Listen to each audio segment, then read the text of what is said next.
후성 유전학이라는 것은 에피제네틱스라는 영어로 표현이 되는데요. 제네틱이 유전학이잖아요. 에피, 뭐뭐 위에 있다. 유전학 위에 있다라는 의미인데요. 좀 더 자세히 설명을 드리면 유전자를 바꾸는 모든 환경적인 요인을 의미합니다. 유전자라는 것은 사실 결정이 되어 있는 암호, 코드라고 할 수 있습니다. 그러나 DNA 메틸레이션이라는 과정을 통해서 전혀 다른 유전자로 바뀌기도 합니다.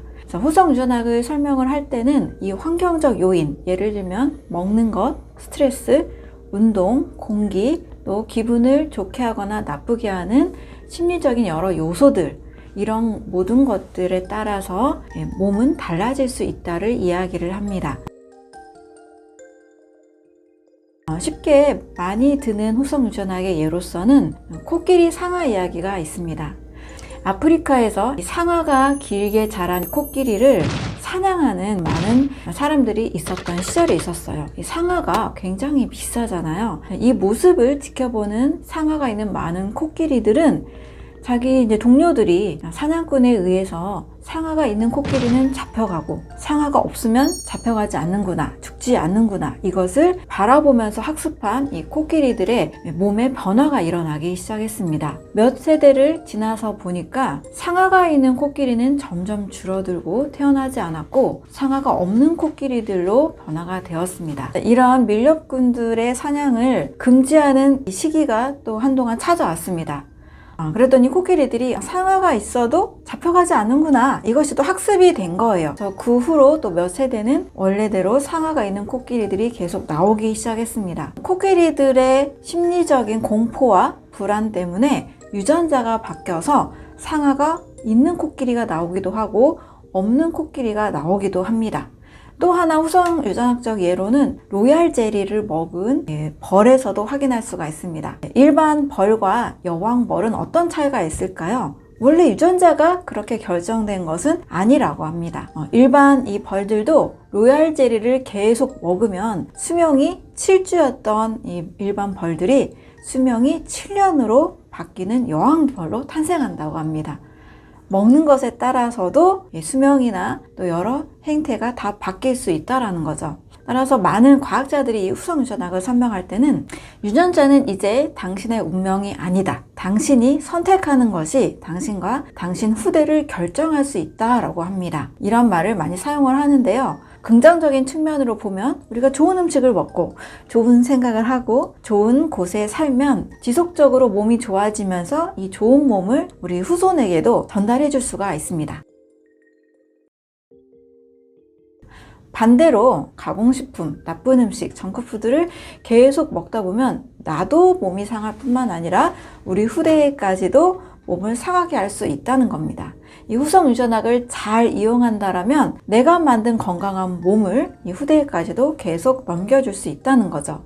따라서 이젠 더 이상 유전자나 가족력에 지배받는 그 생각과 삶의 양식에서 우리는 벗어날 수가 있습니다. 부모님이 고혈압과 당뇨가 오셨다. 그래서 나도 고혈압과 당뇨 또는 암까지도 걸릴 수 있다를 믿고 계신 분들이 상당히 많이 계십니다. 저는 꼭 말씀을 드립니다. 선천적인 당뇨이냐, 선천적인 고혈압이냐, 태어날 때부터 가지고 있었던 질병이냐, 그러면 유전이 될 확률이 높지만 후천적으로 50세에 넘어서 당뇨가 오시고 고혈압이 오시고 또 암이 왔다라면 그것은 대사질환이기 때문에 유전자로서 전달되는 것은 아니라고 분명히 말씀을 드립니다. 단 집안의 어떤 환경적인 요인, 한마디로 후성 유전학적 요인이죠. 먹는 습관, 또 비슷한 생활 양식, 비슷한 생각의 패턴들, 이런 것들이 환경이 학습이 되고 환경이 유전이 되기 때문에 그럴 때는 같은 질병에 걸릴 확률이 높아질 수 있습니다. 하지만 부모님이 50대 이후에 후천적으로 발생한 만성질환에 대해서는 절대 가족력을 믿지 않으셨으면 좋겠습니다. 가족의 환경이 학습되는 거지 유전자가 전달되는 것은 아닙니다.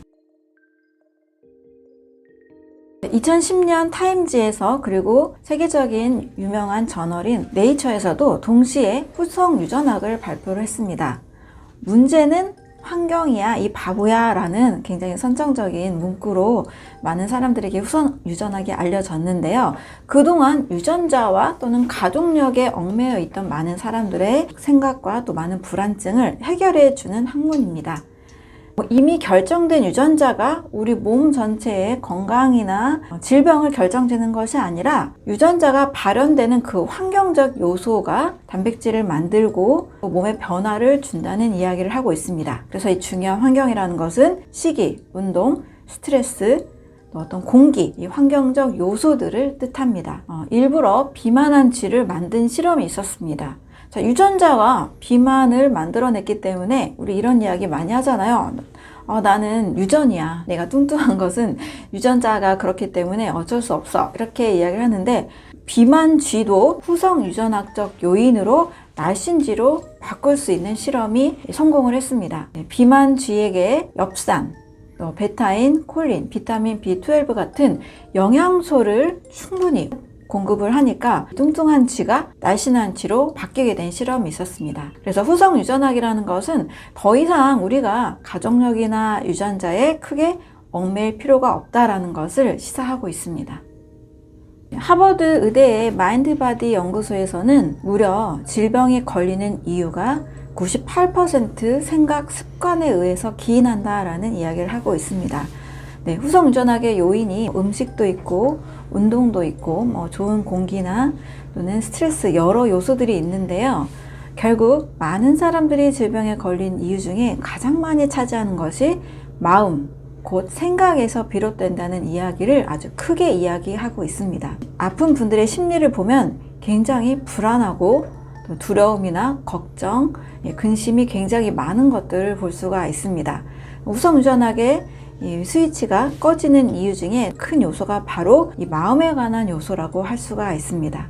코끼리 상아 이야기에서도 봤듯이 동물들도 동료들이 죽어가는 그 모습을 보면서 굉장히 큰 그 공포가 아예 상아를 만들지 못하게 하는 변화를 만들어낸 거죠. 그래서 우리가 다양한 많은 것들을 동시에 신경도 써야겠지만 가장 크게 플라시보 효과에서도 70~80%가 내 마음이 주는 변화가 굉장히 컸잖아요. 그래서 우리가 평상시에 걱정이나 불안이나 공포, 두려움들을 반드시 제거하는 습관도 함께 가질 때 건강한 유전자가 잘 발현이 돼서 건강한 몸을 만들어낼 수가 있습니다. 내가 만들어내는 이런 불안과 공포에 대한 느낌들은 내 몸도 바꿀 뿐만 아니라 내 후대까지도 바꾸는 거기 때문에 우리가 마음을 건강하게 만드는 것도 반드시 병행을 하는 것이 좋겠습니다.